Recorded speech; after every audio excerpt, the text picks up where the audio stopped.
The night she said those words, the world felt like it tilted slightly off its axis. I had just returned from what should have been a good date. The restaurant had been warm, the conversation polite, the smiles rehearsed enough to pass for genuine. By every normal measure, it had been a successful evening. Yet as I climbed the dim stairwell to my apartment, keys jangling in my tired hand, there was an emptiness in my chest I couldn't quite explain. I told myself it was nothing, just the quiet that follows any long night out. But then my neighbor spoke. And everything changed. Before we go any further, if you believe in kindness, second chances, and the quiet ways people can save each other's lives, take a moment right now to like the video, comment where you're watching from, share this story with someone who needs hope today, and subscribe to the channel. Stories like this remind us that sometimes love is much closer than we think. The hallway outside my apartment was dimly lit by a single flickering bulb. It had always been like that since I moved in 3 years earlier. A narrow corridor with chipped paint, the faint smell of old wood, and the soft echo of footsteps whenever someone walked through it. Most nights it was empty. Except for her. My neighbor lived directly across from me. Her name was Elena. She had moved in about a year after I did, carrying boxes by herself in the pouring rain while I watched awkwardly from my doorway, unsure if offering help would feel intrusive. Eventually I helped anyway, and she had thanked me with a tired smile and a quiet warmth that lingered long after the boxes were stacked. From that day on, we shared a simple rhythm of neighborly kindness.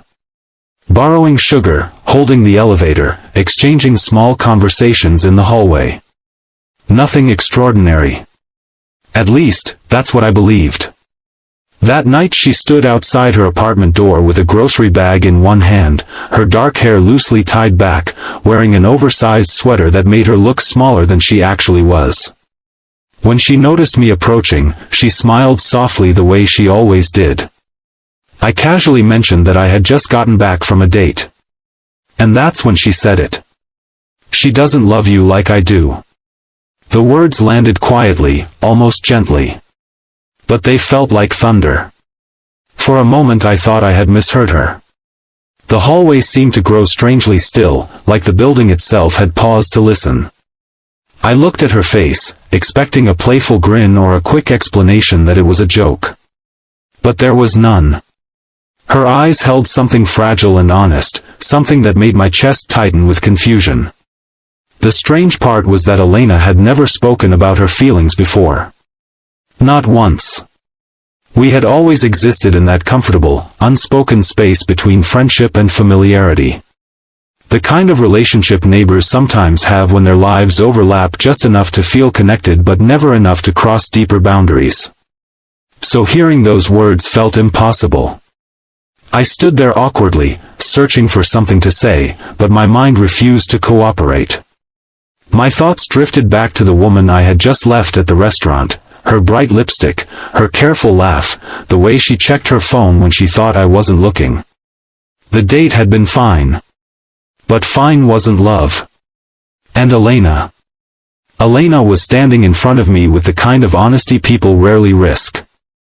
The silence stretched long enough to feel uncomfortable. Finally she looked down, almost as if she regretted saying it. The hallway light flickered again. She quietly added that it had been a long day and that she was probably just tired. Then she wished me a good night and stepped into her apartment, closing the door gently behind her. Just like that, she was gone. But the words stayed. That night I barely slept. Her voice replayed in my mind again and again, echoing through every quiet corner of my apartment. I tried to dismiss it as a misunderstanding, maybe an emotional slip that meant nothing. But deep down, something about the way she said it felt real. Too real. The truth was, my life had been drifting for a long time. 3 years earlier my world had fallen apart when my engagement ended. The woman I thought I would marry had slowly grown distant, until one day she admitted she had been seeing someone else.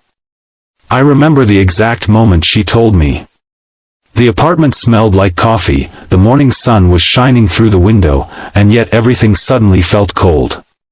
After that, I stopped believing in big emotions. Dating became something mechanical. Dinner, polite conversation, maybe a second date if things felt comfortable. Nothing deeper. Nothing that risked real disappointment again. It was safer that way. Or so I thought. But Elena had quietly entered my life during that numb period, bringing small moments of warmth I hadn't fully noticed at the time. There were mornings when she left a cup of coffee outside my door because she had made too much. Evenings when she knocked to ask if I wanted leftover pasta because she hated wasting food. Nights when we accidentally met in the hallway and ended up talking about life, movies, childhood memories, and the strange loneliness that comes with adulthood. Those moments had always felt easy. Natural. Like breathing. Yet somehow I had never stopped to ask what they meant. The next morning, I saw her again. The hallway smelled faintly like fresh laundry. Sunlight streamed through the stairwell window, making the dusty air glow softly. Elena was crouched beside her door trying to fix a loose hinge on a small wooden shelf. When she looked up and saw me, her expression changed quickly, surprise, then a hint of embarrassment. For a second neither of us spoke. I wanted to address what she had said the night before, but the words tangled in my throat. It felt strange to bring it up in the bright clarity of morning. So instead we talked about ordinary things. The weather. Work. The broken elevator. Yet beneath every sentence was the unspoken memory of what she had said. She doesn't love you like I do. Those words had opened a door inside my mind that I didn't know how to close. Over the following weeks, something between us shifted.